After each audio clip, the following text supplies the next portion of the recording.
Hey, what's up? This is MuteMath. My name is Paul Meany. I sing and play keyboards for the band MuteMath. Currently, we are on tour with 21 Pilots on the Emotional Roadshow. It's been a blast. So we're going to talk about our gear and just kind of give you a little inside look to what we got going on during our show. So I'm in keyboard world right now as we're getting set up. It's really basic and really simple. I just have a MIDI controller that I house to kind of replicate a Rhodes that I used to play, this old piano, but it's just way too heavy and it breaks all the time. So this has been a little more reliable. This is an icon. I don't even know what that is. I found it and I use it because it fits in this space that we built. I kind of got painted into a corner when we built this thing to travel and fit the dimensions of fitting on a plane. That's how we're thinking nowadays. Is what can we get on a plane and it's light enough? And this is the only MIDI controller that fit the specs. So anyway, so I'm using that off of the main stage. This is something I run my vocals through. I'm usually tweaking vocals live and just throwing effects on them. So that's a fun bit. And yeah, let me show you. Here we go. Let me show you what we do this instrumental portion of our set, and something we've been traveling around with for a while now since we started our band. It's something called an Atari. Now, what is an Atari? I get asked about this a lot. An Atari is this old game system. This is something we might have in common with Great Invaders, because this was made from the game Space Invaders from an old Atari system. So basically, if you can imagine the old Atari game Space Invaders and Radio Shack having a kid, an electronic store kind of getting duct taped all together with Space Invaders, and it just kind of makes these crazy sounds.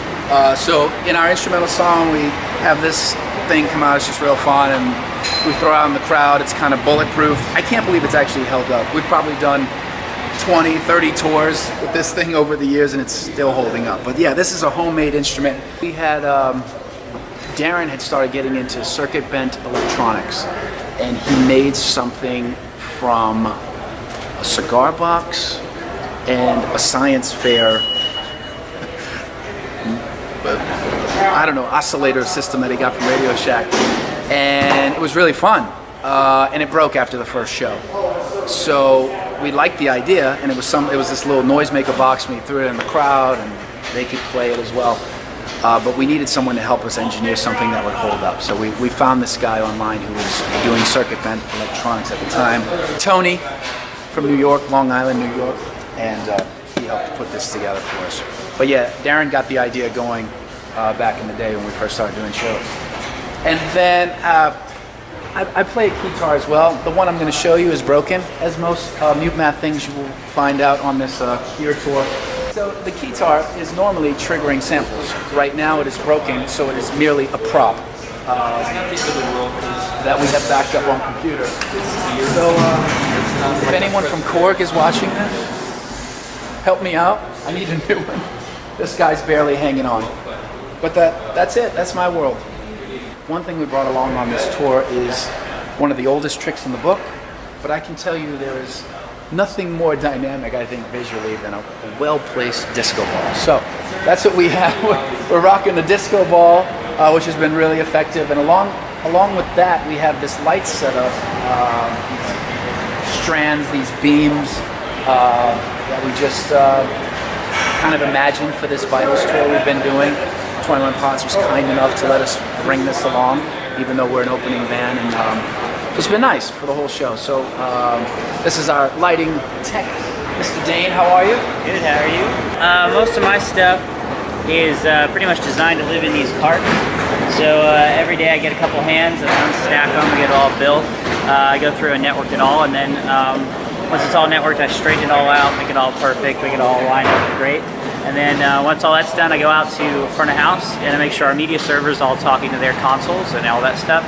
And then once our turn on stage happens for our sound check, I build, basically update the programming for our lighting, but also 21 Pilots lighting. So that's primarily what I do is the programming end. Like the setup of this is pretty easy, everything's straightforward, it plugs in, but most of what I do is kind of on the programming end, kind of talking to their stuff, making sure everything's doing really well with everything. So they're using a MA2 lighting consoles out of front of house, and then we have our Chaos media server that talks to pretty much all the pixel strips, talks to all the brains, and it just makes basically all the lighting happen. And then the lights themselves are all run off the same console.